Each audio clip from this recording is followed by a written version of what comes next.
ত্রিপুরায় শাসক এবং শরিক দলের দুই বিধায়ককে গ্রেফতারের দাবিতে সরব একাংশ সংবাদকর্মী, জনপ্রতিনিধি বনাম সংবাদ মাধ্যম। এই সংঘাতে কার্যত অস্বস্তিতে ত্রিপুরার জোট সরকার। রাজ্যের শাসক দলের দুই বিধায়ক রামপ্রসাদ পাল এবং রঞ্জিত দেব বর্মাকে অবিলম্বে গ্রেফতারের দাবিতে রাস্তায় নামলেন ঊনকোটি জেলার সাংবাদিকরা।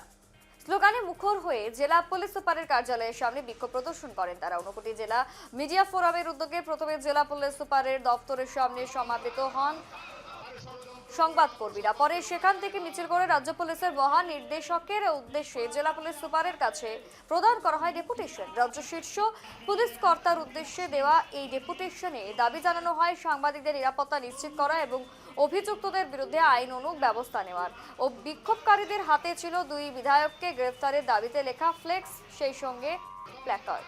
পরে জেলা পুলিশ সুপার সুধাম্বিকা আরের হাতে স্মারকলিপি তুলে দেন ফোরামের প্রতিনিধিরা।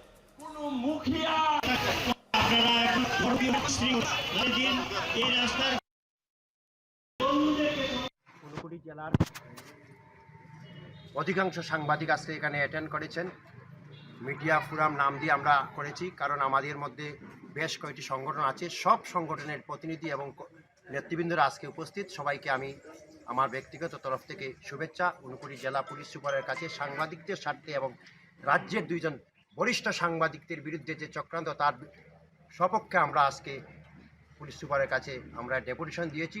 তাদেরকে অতি সত্বর নিরাপত্তার ব্যবস্থা করতে হবে এবং যারা এই ধরনের উৎসাহ এবং হুমকি দিচ্ছে তাদের বিহিত ব্যবস্থা করার জন্য আমরা ডিজির উদ্দেশ্যে, ডিরেক্টর জেনারেল পুলিশের উদ্দেশ্যে ঊনকোটি জেলা পুলিশ সুপারের কাছে আমরা স্মারক দিয়েছি। উনি বলেছেন আমাদের এই কাগজটি পাঠিয়ে দেবেন এবং পরবর্তী পদক্ষেপ কী হয় আমরা দেখব। যদি আমরা সন্তুষ্ট না হই, আগামীতে আমরা ঊনকোটি জেলায় একটা বৃহত্তর আন্দোলন সংগঠিত করব।